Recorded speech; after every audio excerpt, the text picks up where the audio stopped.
So Abu David is a personal and corporate leadership coach and consultant. He is also a professional public speaker and coach.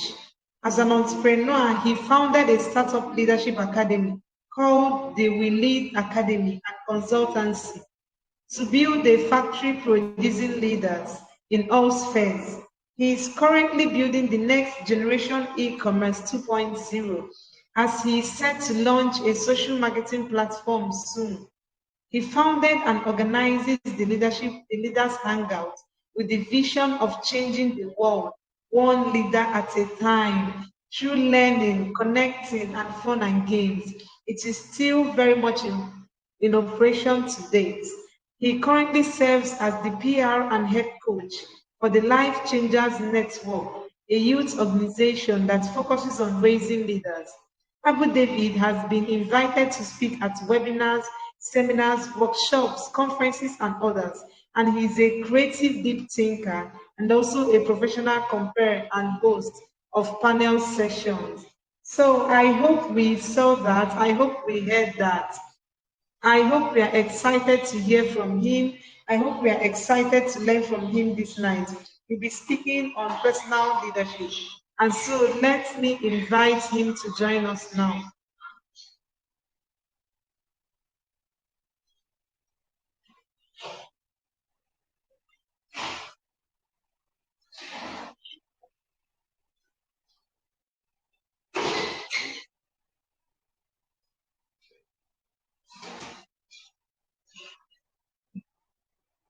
So you can join us now. Hi, hello everyone. Hi, good evening everyone. Okay, Good evening, sir. Hope you can hear me. Yes, we are so happy to have you today. It's an honor. And also that was an amazing section, Mrs. Eva. That was really amazing. I was following all your section all around, getting those practice tips on how to stay, proactive and fighting procrastination, how to go after those goals and everything. That was really beautiful.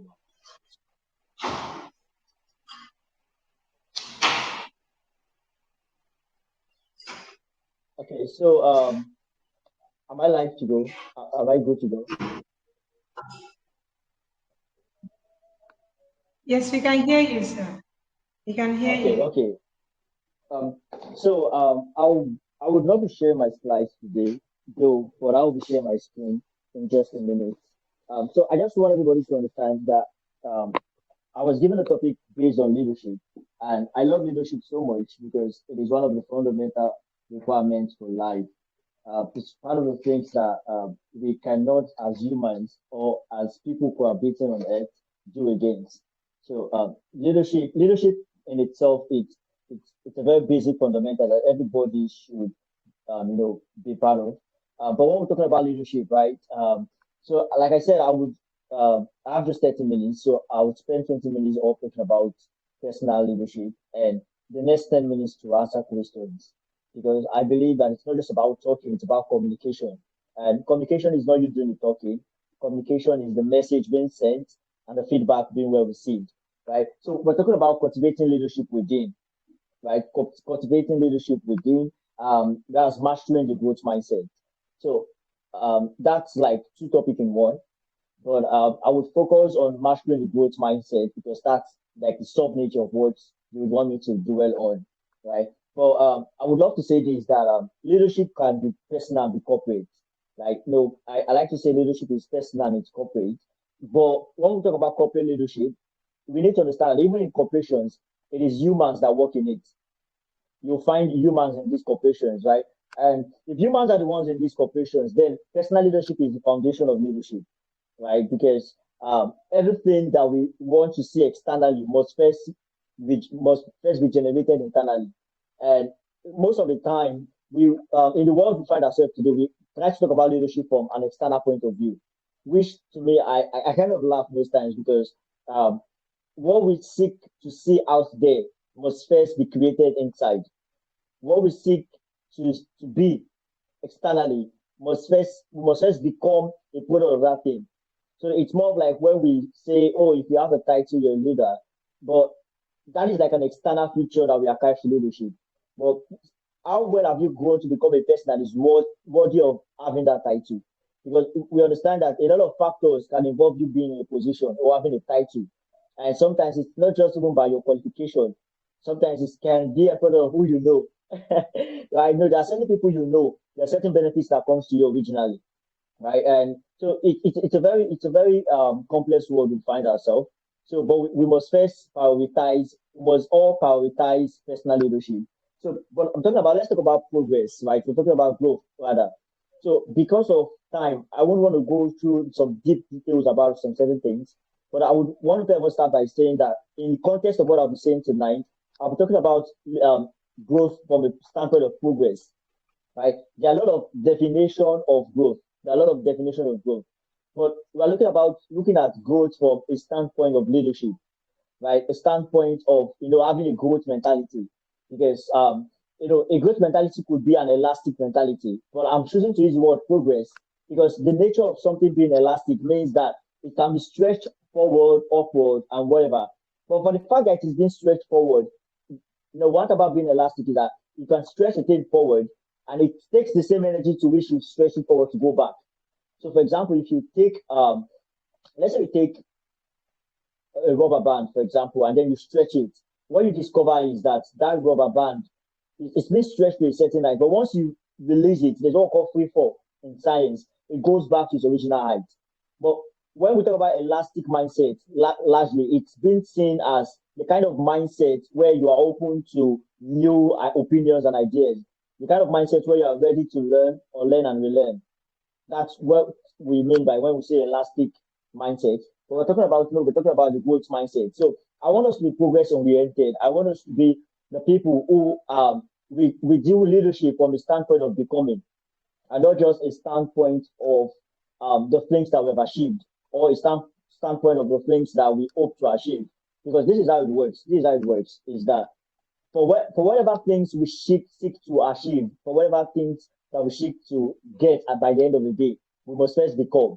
See, becoming is the most important aspect of leadership because whatever you become, you naturally attract, right? See, it is possible for you to attract wealth without becoming a person of wealth or a person of value. But the thing is that you would not be able to replicate wealth enough if that first wealth that you boast of having goes away. Have we ever seen scenarios of people born into a rich family, right? So people who are born into a rich family, they might not necessarily become the kind of person that should be rich, but based on the family they were born into, they naturally have access to wealth, right? But what happens when they lose this wealth? Can they rebuild again? So that is now where a question of becoming comes in place. And this is one factor that we do not talk about most of the time. We don't talk about this most of the time, but it is one primary and fundamental factor that we must always talk about. Yeah, we must seek to become or we seek to achieve. So it boils down to recognitions and awards and titles. So we are obsessed with titles, we're obsessed with recognitions, we are obsessed with the awards. But you see, all of these things are natural response to growth, right? If you plant a tree and the tree start bearing fruit, now this is just a simple analogy. What happens is that when you try to harvest the fruit when it is not ripe, you have to throw stones, you have to throw wood, you have to try to get it down the hard way. But what happens when the fruit becomes ripe? It falls naturally. So there are certain things there are certain recognitions that we are trying to get. Oh, they recognize 100 leaders in this industry. I'm not among. They brought about 100. They celebrated 10 persons, and I'm not among. Young leaders, awards, recognitions. I'm not among. See, the thing is that you have not grown to the point where you naturally fall your fruits. You are still in a point where for people to notice you, they have to maybe throw woods or throw stones for you to fall. So one of the things you should understand is that the Bible says that time and seasons happens to all, right? So timing and becoming is something that is interwoven. It is tied together. So part of the things that I want us to watch out for is progress. In my journey of becoming, it is not the things that I've achieved, it is who I've become. Because when I become something, it is natural for me to easily achieve it. When I become a person of value, money is naturally attracted to me. But I can choose to seek wealth and not seek becoming a person of value. And even if I gather wealth, I would end up losing it and not getting it again. So it boils down to everything, right? So, but let's talk about growth, right? We're talking about growth. So I would like to say growth comes in inward and outward, right? There's the inward growth and there's the outward growth, right? The inward growth has to do with becoming. The outward growth has to do with accomplishment, like what I was trying to say before. Now, it is people see growth from two perspectives, right? So, for example, let's say I last year I do not have a car, and then this year I have a car. And so on the outside view, it is growth, right? So people say, oh, this guy has grown, right? Oh, last year he lives in a room self-contained, and now he owns a flat. That is growth. Those are accomplishments. Those are external factors. And the irony is that we pay more attention to the external factors. That is the irony. We pay more attention to the external factors. We celebrate people who have the external factors. But you see, if you want to stand the test of time, guess what? It is not the external factors that matters. It is the internal factors that matter. Okay, so let me give you guys a simple analogy, right? How many of you know about the World War? World War One, World War Two, and then how many of you know about Hiroshima, that nuclear bomb that was thrown in Japan by the United States of America? So some of you are not maybe historians, but if you do a basic googling, you would find out that Hiroshima is a place in Japan, and then the nuclear that was where the first nuclear bomb was dropped live, and then it was really tragic, right? How many of you know Mount Everest? Everybody knows Mount Everest because we actually talked about it in school. What is the biggest mountain in the world? Anti-I is that Mount Everest. Clap for him. So everybody knows Mount Everest, right? Now, when if you go to history, you understand that when the nuclear bomb was dropped in Japan, it was the most devastating experience in the history of humanity. But guess what? If I go to Japan today, I won't find any smoke there. If I go to Japan today, I won't hear the sound. Now, let me show you how dangerous a nuclear bomb is. If you drop 3 nuclear bombs in Nigeria, it is possible that it could wipe away the entire Nigeria. So some of you don't know how powerful a nuclear bomb is. If I strategically position 3 nuclear bombs in Nigeria, let's say 5, Nigeria is kind of big. It will wipe the whole of Nigeria. There will be nobody that will survive it. So you get an idea of how a nuclear bomb is, right? So nuclear bomb is that powerful. And then imagine the sound it will make. Let's look at the bomb that would actually maybe naturally maybe destroy a whole building. You know how loud it sounds. Okay, let's go leave bomb. Let's go to a gun. You know how loud a gun sounds. Sounds so loud, right? But imagine how loud that bomb, nuclear bomb, will sound. Imagine the smoke, imagine the fire, imagine the reaction, right? But guess what? If I go to Japan, I won't see any single smoke. I won't find any single sound. But if we, according to history, right, according to science, it is made to believe that mountains grow. So let's say, oh, we believe science and Mount Everest grows over time. Now, if I go to Asia today, will I find Mount Everest? Now let's talk. Will I find Mount Everest? Yes. See, 1,000 years to come, Mount Everest will still be in Asia. But I can't find the smoke caused by Hiroshima. That's the nuclear bomb. I can't. But I can always find Mount Everest. The difference is that Mount Everest grew. Nuclear bomb was an instant reaction. So the nuclear bomb is more of like the external growth we talk about. Like something can happen and then there is this spike in results, right? You could be opportune to actually meet someone or work in a place and then they pay you a very crazy salary and you get a car.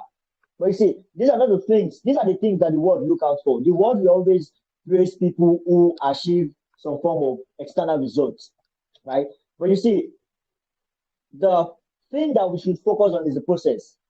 I would always tell people that if you focus on the process, you would get the results. But if you focus on the results, there's a large likelihood that you might miss the process. That's life. If you focus on the process, you will definitely get the results. Because the fact that it's called a process, it talks about strategy plus timing. Process is strategy plus timing, meaning that I'm in the journey and it's going to take time. The results can be instantaneous. In fact, the very nature of result is instant. It's instant. It's instantaneous in nature. So, for example, Usain Bolt broke the fastest man record in a single day. But we all know that that was not the day he broke the record. It took years. Like, it literally took years of training. But you see, the external growth and success is something that we celebrate on an instant. So one of the things I want to say is that don't be blinded by the instant. For every result you see, process was gone through. There are processes to every result. So if you want to be the person who becomes the Mount Everest, then even with time, even when 20 years from now, even when the generation goes through, people will remember me. Then we should not put the focus on results. We must put the focus on becoming the process. Because when we become, we will naturally have those things that comes with becoming. Like becoming is like a magnet. Magnet naturally attracts other magnets or metals. Like, but it's possible for you to have metals and not be a magnet. It's possible actually. It's very much possible to have a lot of metals and not be a magnet. But the goal is to become a magnet so that at every stage and every season, you only grow so powerful enough to attract more metals. So I just want you guys to understand that, see, the inner growth is the fundamental, the external growth is the necessity. Now, I have to be frank with you, result is needed. I know you are becoming, you also need to have results. So I'm not saying that you should not have results. I'm not saying that you should shun results. I'm only saying there must be a balance. As you go in the process, you must also have results to prove for it. And this will make me say the word of Burna Boy that if you don't make up for it, like he said, if you don't get results, you go waiting, you go explain tire, no evidence. So I want somebody to put in the chat section, no evidence. So I want to see no evidence, rather. So the truth is, if you do not if you do not make it in life, there's no evidence. So result is proof that process was duly followed. I'll say it again. Result is meant to be proof that process was duly followed. Because every process has its reward, and the reward is what we call results or success. So if I go to the gym consistently for a year, the result will show in my body's physique. It will show in my physique because I follow the process. But do you know that it is possible for me, but it's possible for people to have results and skip the process? It is. That is why I'm saying that the focus should not be on the results. The focus should be on process. Because one of the beautiful thing about the process is it helps you become. Every step and every journey you take helps you become a person that should be worthy of the results that they're having. Trust me, that is one of the beauty about having following the process. So you become the kind of leader that should have the kind of results he or she is having. So we're talking about the growth mindset, right? So we're talking about cultivating leadership within. So I have to let us understand, I have to be plain about the truth, is that for all we seek to have, we must first become. Like that is just it. You want to become a millionaire, you want to have $1 million, you must first become the kind of person that is worthy to have $1 million. Right? And in the process of becoming, we can also take away the place of branding. But you see, branding is still external. Branding is still external. It is the mindset that shows the popular words of King Solomon says that as a man thinketh in his heart, so is he. Right? So the mindset and mentality is what guys are becoming. And the only way for us to actually become the kind of person that is needed is to having a growth mindset. Because this is why having a growth mindset is good. Because things will not always be the way it is. Let me repeat. Things will not always be the way it is. I don't know if you have heard this word. It is what it is. No. It is not always what it is. Right? Because things like change is the most constant thing in life. Life must change. And the only way for you to be relevant in the future is to have a growth mindset, because it is a growth mindset that enables you to innovate into the future. There's this saying that the end justifies the means. I would like to tell people that it is the means that justifies the end. See, if I add 1 + 1, what is the end? It is 2, right? But it is possible for you to have 2 and not know that 1 + 1 gave you 2. So now, if you have 2 and you don't know that 1 + 1 gave you 2, how is the end justifying the means? See, if we live with this kind of mentality, that is why we will live in a generation that celebrates their own boy over factory workers. We live in a society that celebrates results over process, that celebrates accomplishment over the process to which the accomplishment is being gotten, over the platform to which the accomplishment is being gotten. That is why we have a generation that celebrates prostitutions, celebrates frauds, celebrates all forms of immorality, because to them it does not matter, just have the results. But as leaders, our goal is not just having the results. Our goal is following the process to have the results we desire. So therefore, it is the process that justifies the means. So it is the means rather that justifies the end.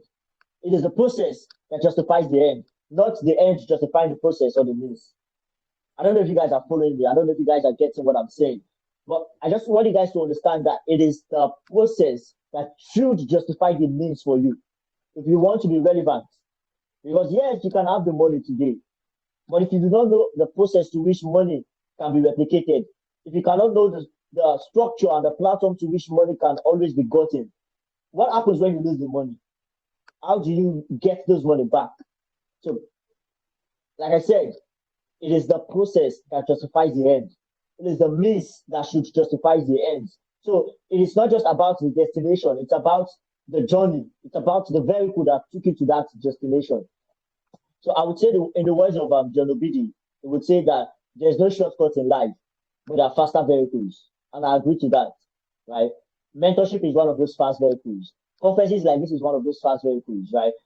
But you see, there's just no shortcut. The shortcut that you thought was a shortcut are actually illusions of disguise.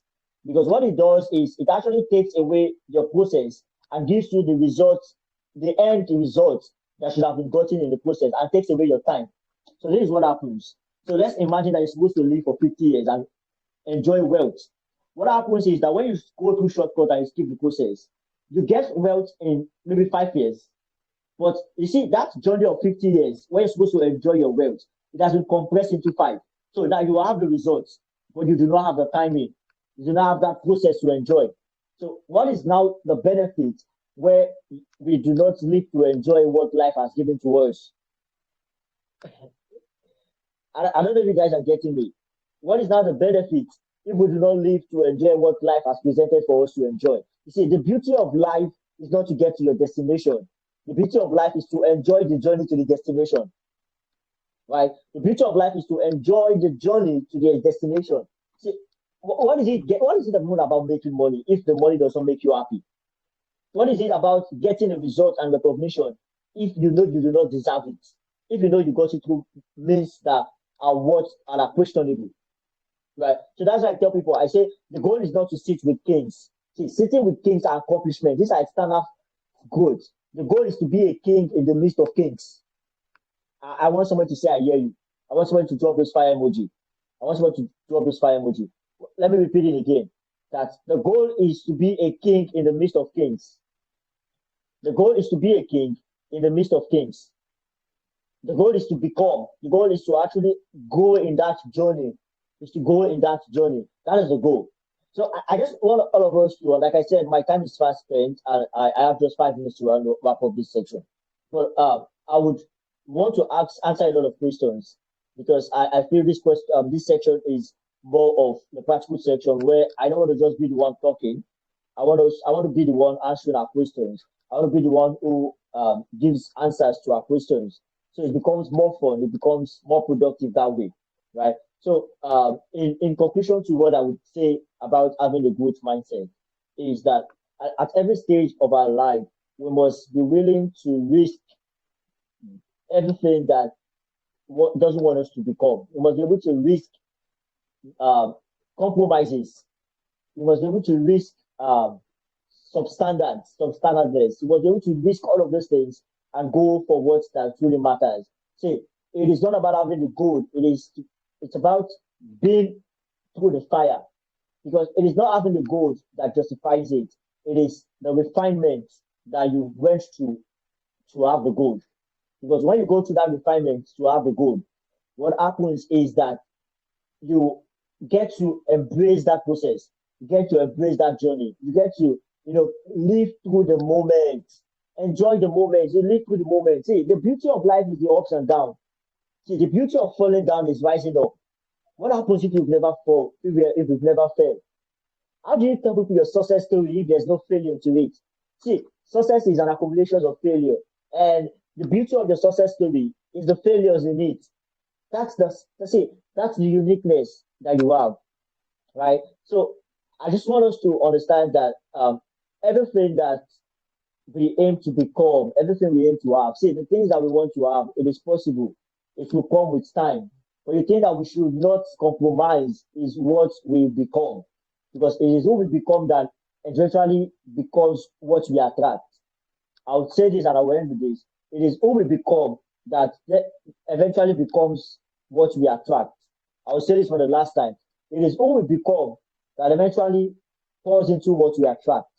But it is possible for you to attract what you have not become. Yes, we have false marketing strategies. We have false life strategies where you could get results without going through the process. But these things, I would tell you, these are short-sightedness. Right? Like I talked about the example with the nuclear bomb, right? These are you blow today and then you die out tomorrow, you fizzle out tomorrow. That's not the way to go. It's about growing so you become a legacy, growing so you become a person of authority in whatever field you find yourself. With this, my 20 minutes is up, and then I would have my 10 minutes to answer questions. Thank you.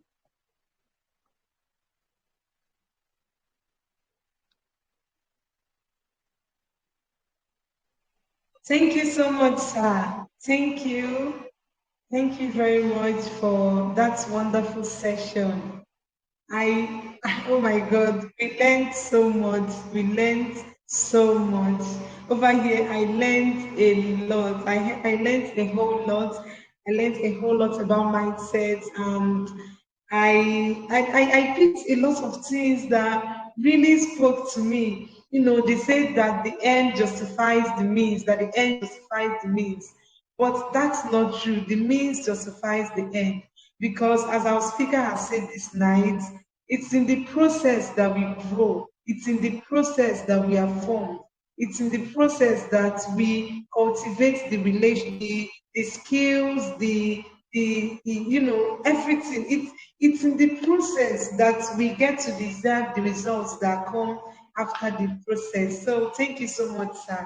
Please, if you have any questions, I know that this session was insightful. So if you have any questions, you can ask, and the speaker is still here to take charge of to answer your questions. If you have any questions, please ask. So you can still join us. You can still turn on your video while you answer the questions so the participants Okay, can still definitely. see your face. Yeah, All definitely. right. So please ask your questions. As we are still waiting for them to ask their questions, I'll keep talking about what I learned. So And so another thing that I wanted to spoke say to me. something to what you said. Yeah, I wanted to say something to what you've said is that we need to understand the difference between fact and truth. I don't know if you can hear me. We need to understand the difference between fact and truth, right? See, facts can be true. Truths are truths. See, the fact that it is true doesn't make it truth. Because there are certain things that are true, but it only takes another perspective to see the force in it. It only takes a different perspective to see the lie in it. So facts are like one-sided truths, but truths are just truths. When it comes to truths, you don't need facts to prove it right or wrong. So, for example, we could say laws like gravity, for example, these are laws that are built on truth. Like you don't have to believe it. You don't have to believe it. You don't have to hate it. You don't have to go against it. Gravity is gravity. And if you choose to go against gravity, go and jump from story building and know if it is true or not. Right? Go and jump on from somewhere high and see what would happen. So whether you like it or not, see the way truth works is that you don't have to like truth for it to be truth. You don't have to. It doesn't have to comply with your own biases. Truth is just truth, just like how gravity is gravity. But one thing about fact is that fact works based on perception. Fact works based on one-sidedness. So it takes another fact to prove one fact as wrong. So, for example, in the year 60 years ago, in the early 90s, they believed that the world was flat. In fact, if you come out to say the world was spherical, they will burn you alive. But you see, then it was held as truth, but it was just a fact. Now, today, the fact is that the world is spherical. Tomorrow, science can come and say, oh, the earth is no longer spherical, it is now over, or it is something else. And then we choose to believe with that reality of what science has told us that it is. So we need to understand that Truth is principles. Truth are principles. And the principles of becoming boils down to the quality of information that we get, boils down to the quality of knowledge that we get. See, faith comes by hearing, and not just hearing. Hearing, see, you need to understand that. I think I'm also answering your question. It talks about. I would quote the words of my mentor Jesus, who says that "Ye shall know the truth, and the truth shall what set you free." Right. So, what happens when you know the lie? So, we talk about knowledge is king. We talk about knowledge is power. What happens if you know the wrong thing? So we need to understand that we are no longer just in the information age, we are also in the misinformation age and the disinformation age. So we are in the generation where I can literally tweet a lie and it will be believed as true. I can literally come up with a false research. How many of you have heard of that research that says that guys who don't smile are more attractive? There was a time that a top research institute came up and said, oh, guys who are always serious, who don't smile, they are more attractive to ladies. Then later on, we later discovered it was a lie. It was a lie because they only tested it in a particular region, and you cannot conclude about the entire billions of men, like by just one particular region in one particular country, because um, the way Yoruba men will behave will be different from the way Igbo men behave, and the way Nigerian men behave as a whole will be different from the way Kenyan men will behave. Right, so you cannot just conclude that all men or all women in this world will love men who don't smile because of one particular region. So that is just a fact; it's not the truth, right? So we live in an era where information is no longer what we hear. Information is what we question. The quality of information is what we question. We live in an era where you must question everything, not believing anything and questioning everything. Because the fact that you got an answer doesn't mean it is the answer. Because you can literally get the answer to the wrong question. So one of the problems we have in this generation is that we keep getting the right answer for the wrong questions. So that is why you must question. When you question, you are demanding the answer you need. You are demanding the answer that is required. So, for example, in Nigeria ecosystem, we hear our politicians tell you, oh, if you elect me, I will give you light. If you elect me, I will provide 100 million jobs. I will recruit you, I will give you agbado, I will give you cassava, I will gather you in town hall. See, these are answers to the questions. In fact, it's Nigeria, people are hungry. So if you promise me agbado, you have given me the answer I need. But the problem is that the answer you need is not the solution you seek. For you to get the answers you need, you must ask the right questions. How many times have you ever asked questions like, how do you intend to create the jobs? How do you intend to create the agbado that you want to distribute? Will the agbado fall from heaven? Will jobs just come from nowhere? So because we fail to ask these questions, they keep giving us the answers we want to hear, and then we keep electing the wrong sets of persons. So the way the internet is being costumed, where I can wake up one morning and choose to tweet a lie. I can wake up one morning and choose to post a lie. We must learn to question everything. The only truths that we should hold as truths are truths that can stand the test of time, are truths that are mostly either spiritual or that are natural. Because there are truths that are spiritual. Gravity, for example, is a truth, it's a principle, but it's not spiritual, right? These are earthly truths. These are principles that come from the earth as a reason of being human, right? And then there are also principles that are sure, right? There are principles of wealth. There are principles of becoming, like I said. So knowledge is power. I'm not saying that knowledge is not power. I'm saying what kind of knowledge are you having? Before you all say knowledge is power, readers and leaders, what kind of information are you reading? What kind of information are you reading? What kind of information are you exposed to? So these are questions we must ask ourselves. Knowledge is not just power. It is quality knowledge. It is quality information. It is information that are guided by principles that are power. It is information that yield to results, that yield transformations that are power. So I would get our feedback, but I would end by saying this, that yes, I know the truth. So you need to question everything. It is the truth. Knowledge that are not the truth do not possess power. Knowledge that are not truths do not possess power to transform you. Knowledge that are not truths do not possess power to transform you. If it tends to transform you, it should transform you to becoming the lie that it wants you to become. So if you know the truth, it sets you free. What happens when you know the lie? Answer it for yourself.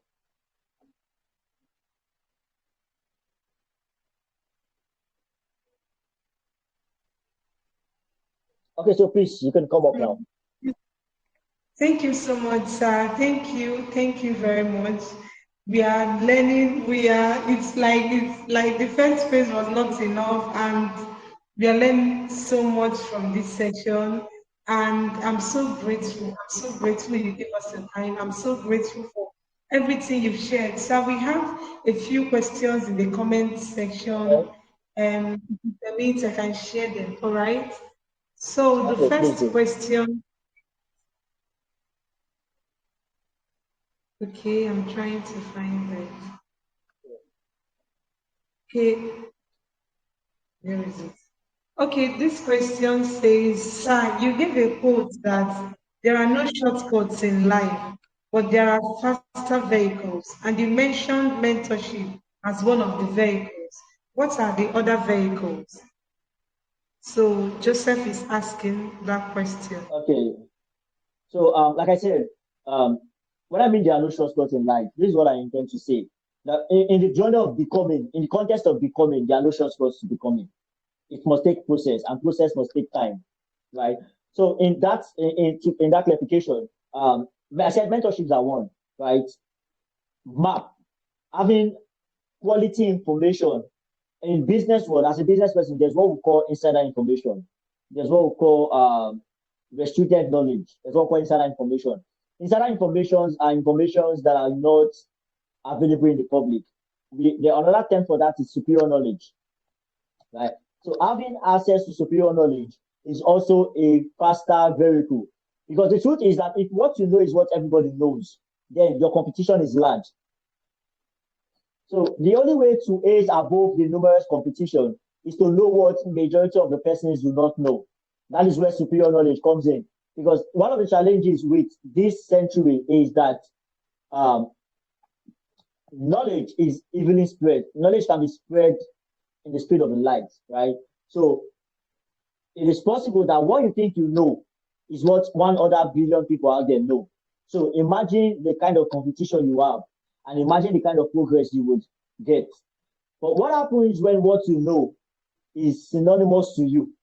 What you know is not what everybody knows, meaning that you will do what everybody is not doing.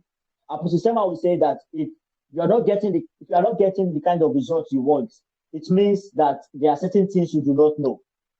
So if you think what you know is enough and you're not working in the results that validates that knowledge, it means there's certain knowledge you don't have. So mentorship is number one shortcut. Number two shortcut is superior knowledge, not just knowledge, superior knowledge or insider's knowledge. Knowing what everybody does not know. That is one way to go on a faster vehicle. Then we have mentorship. We have, because I said mentorship, I talked about knowledge. Number three faster vehicle is relationship, right? You must understand the mystery of leverage. We need to understand that everything you want in life is in people, and everything you want in people is in relationship, right? I will take us back to a popular quote that if you get the art, you will naturally get the hand.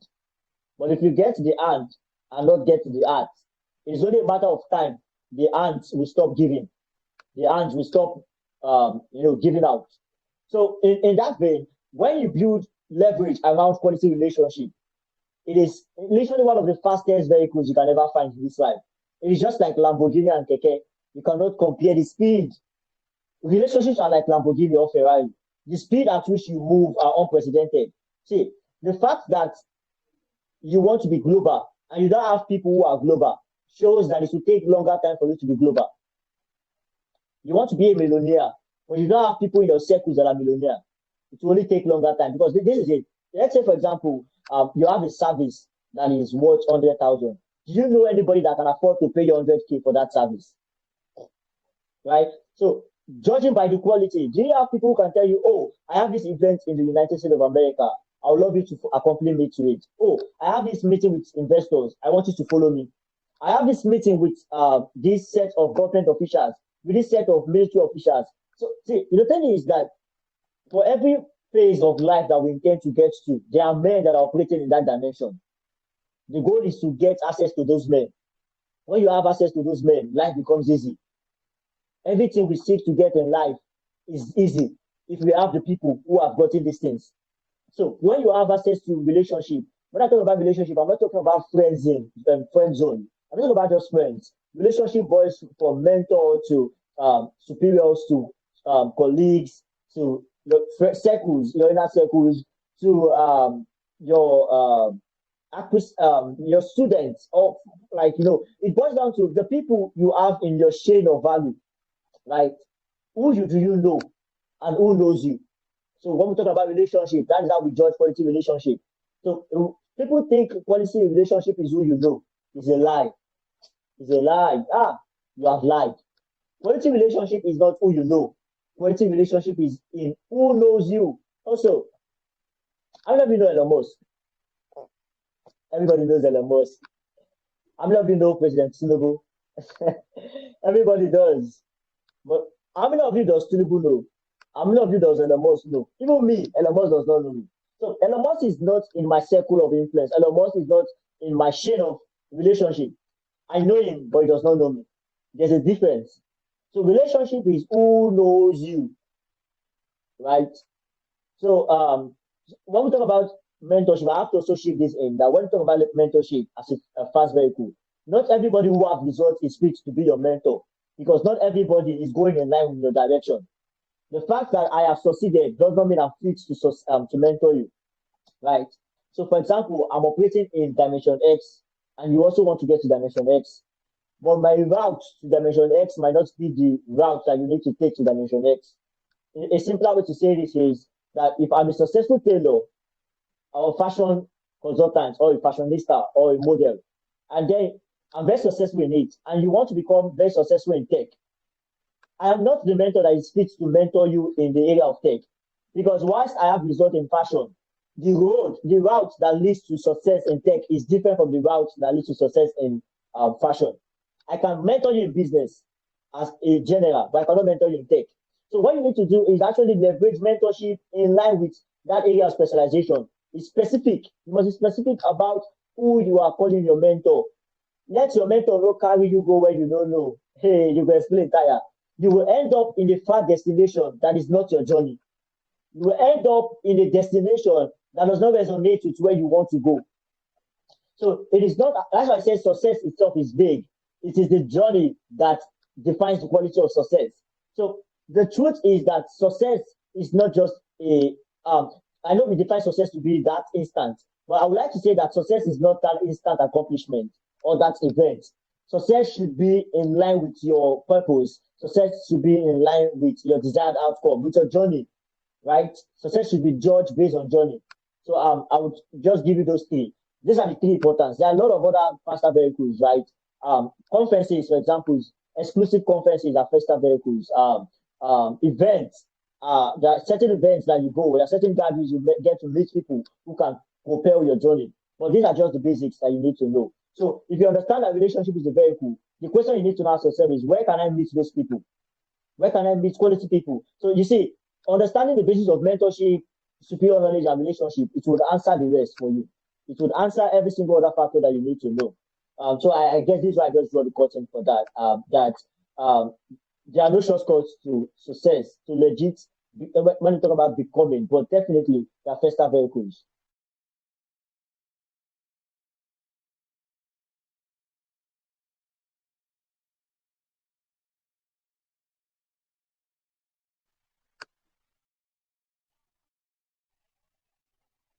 Right. Thank you so much, sir. Thank you for addressing that question so well. Thank you very much. We learned a lot from that. I think there is one more question I noticed here that was asked by Victoria Adebayo. How do you handle external pressures in your becoming? I don't know if it has been addressed. How do you handle external pressures in your becoming? Okay. So this is what I would say: external pressures in the becoming. So it is plain wisdom. Becoming has to do with internal. It's an internal journey, right? So because it's an internal journey, you must focus on you and shut out every external distractions. So when I bury a seed, for example, and then the seed starts growing, it is not visible immediately, right? It is not visible immediately. The problem is that we are seeds who wants to become visible at the instant. And that is where we mix it up, right? Um, Let me just give you this example. We live in an era, in the social media era, where success can be amplified to suit perspective, meaning that I only choose to post what I want you to see. So because I choose to post what I want you to see, the whole picture is never defined on social media. So comparison will make you feel like you're not making progress. Comparison will make you feel like you are not maybe moving, you're not getting to any phase. No, I just want you to understand that everybody has their own levels of success and failure. And if everybody has their own level of success and failure, then the pressure you seek is because you compare. The pressure you experience is because you compare. A man that does not compare himself to another man is not pressured. The fact that you are pressured means that you are comparing yourself to others. And the fact that you compare yourself to others shows that there is kind of a touch of foolishness. See, there's no between competition and comparison. Comparison is judging everybody against yourself. And you need to understand that there's uniqueness. Every man's journey is significant to himself. We'll say, "O ye Israel, to your tent, every man to his tent." See, you are comparing yourself with someone whose parents have the capacity to take him to Canada the very next day. You are comparing yourself to somebody who has been in the journey for over 20 years. See, the fact that you see instant results do not just happen overnight.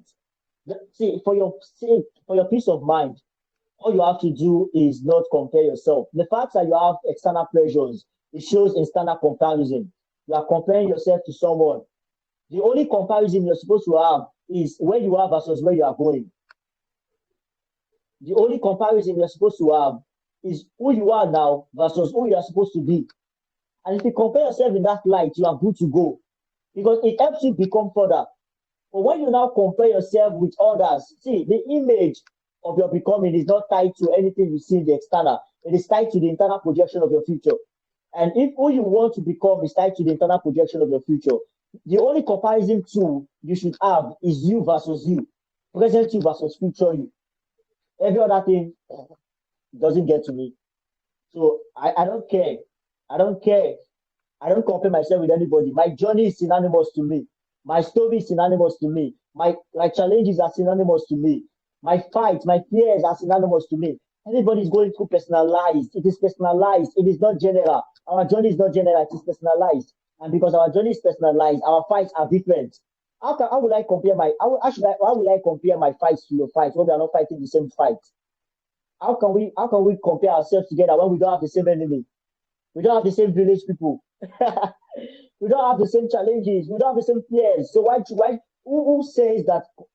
Who brought the whole essence of comparison?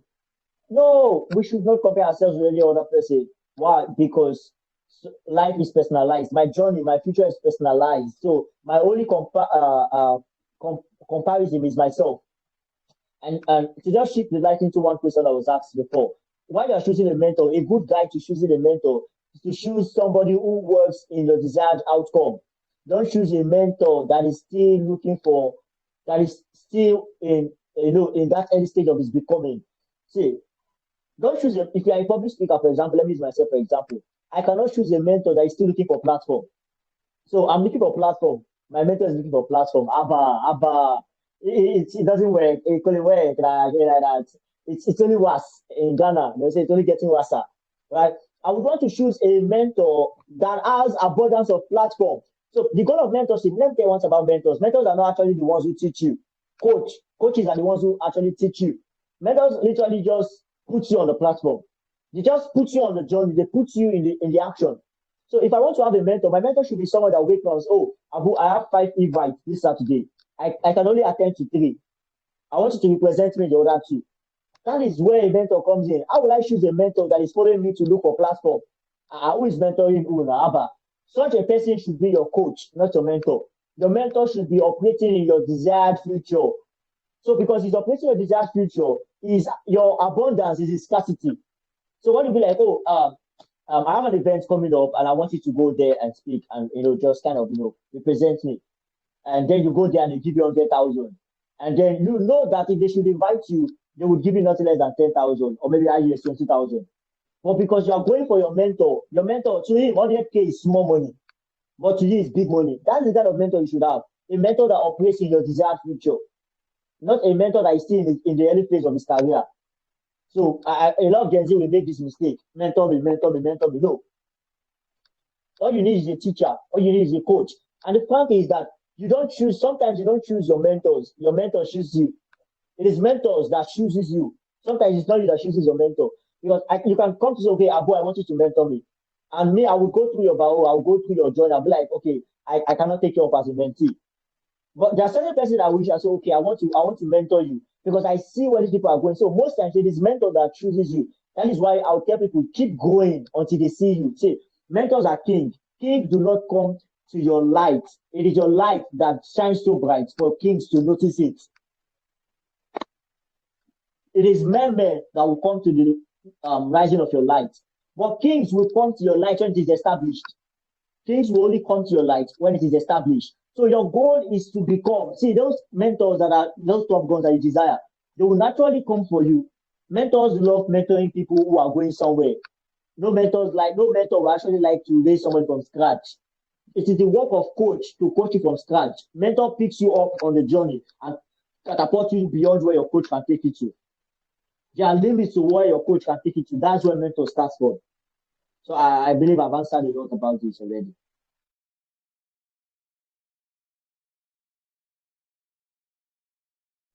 Thank you so much, sir. Thank you so much for doing justice to that question. You really answered it, excellently, and I am very sure that the person who asked the question, got her questions cleared, and I learned so much from the question too. I really appreciate that you joined us this night. I appreciate everything you've taught us this night. You've taken your time to break down the process of mindset, personal leadership. You even went ahead to talk to us about the process of becoming mentorship. Like, this is power packed, and I'm super grateful. I'm so grateful for this session. So I don't know how much time we have. I don't know how much time we have, but I think we have a final question for this night, sir. It says, does the process of becoming end in creating a value system for self or for everyone? Does the process of becoming end in creating a value system for self or for everyone? So this is our final question for this night. Okay. Okay, so the thing is that the process of becoming will definitely create values for everyone, but it will start from you. So it will first create value for you before it creates value for everyone. I would like to say that it is first a matter of self before it becomes a matter of everyone, right? So the journey of becoming will first focus on you because if you are not properly cooked and you choose to bring everybody into the picture, it will only show your weakness. It will only show it will only show the aspect of you that should not be in the world. So the question is simple. It will first be you, then everyone. And that's how leadership works. Leadership is first personal before public. It is first private before public. So you must first become before others become leaders through you. So yeah, that's it. It's first selfish before it becomes selfless. It's impossible for you to be selfless when you are not selfish, because in selflessness there's self, right? But you have to therefore focus on you, become, and then when you have become, you focus on others, right? So that you don't end up being that person that is out there for everyone, but is not anything himself. To be frank, selflessness have self. So in the journey of selflessness, you must focus on yourself before you become selfless.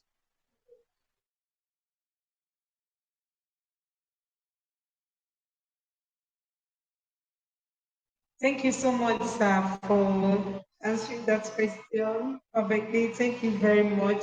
Thank you so much for joining us this night, sir. We really appreciate your presence. Participants are very excited about everything they've learned. I mean, the comment section is full. Like, thank you so much. We learned a lot. We learned a Okay. lot. I learned too. We appreciate your time. We appreciate your knowledge. I mean, the session was amazing. And we look forward to having you again with us in some other events. And thank you. Thank you, sir. No problem, no problem. You're welcome. You're welcome. Always welcome. So I would drop my WhatsApp link. So for anybody who wish to connect with me on WhatsApp, I'm not always functional on Telegram, so it's preferably WhatsApp. Is that fine by you, please?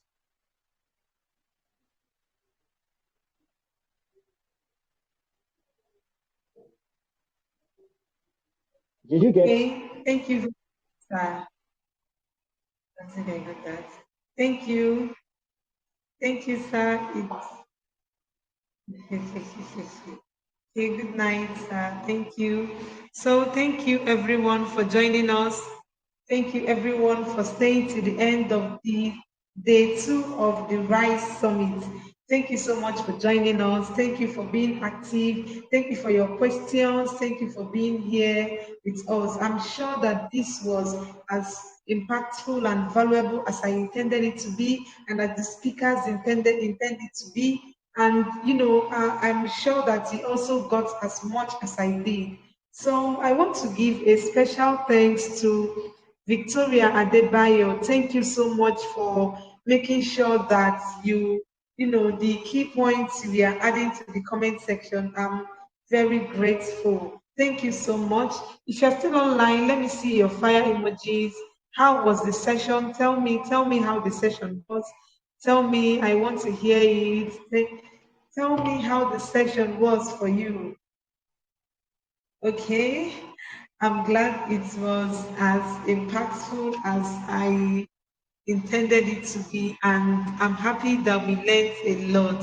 So tomorrow is the day 3 of the Rise Summit, and it is the last day of this summit. Don't worry, we are not, dissolving the community after the Rise Summit. We have other activities coming up, but day 3 is the last day of the Rise Summit, and tomorrow we are learning about how to access global opportunities. How do you access opportunities that are open to youth from, globally, opportunities that can get you, free visa to travel, free sponsorship to travel. Our speaker who will be handling that has been sponsored several times to go and back. So, and another topic we'll be having is on personal finance, how you as a young person can get skills that will help you in this 21st century, and how you can make money from them, and how you can manage your finances. So I look forward to having all of you here. I look forward to having every one of you here. Please do something for us. Don't just come alone. Invite your friends, invite your classmates, your classmates, your neighbors. Tell them to come and learn. Tell them to come and learn for free. This is a free opportunity that has been given to you to learn. You are not paying a dime, you just subscribe and you learn. And so you should take it seriously. These are the things that add to your personal development journey and make you to become who you want to be. Remember what we discussed yesterday, that personal development involves those activities that you do daily that get you to become who you want to be. And summits such as this, sitting here to learn, helps you become that person you want to be. So thank you very much. Time is fast spent. So be saying a good night. Okay, yes, the speaker has sent his WhatsApp link to the group. So click on his WhatsApp link, send him a message. Also, our first speaker, Ma'am Deborah, sent the link to our social media platform. If you want also to get her book, Go Guide, you can also purchase it on Amazon. She sent her own link too. So thank you so much. It was awesome having you here. Good night. Take care. See you tomorrow.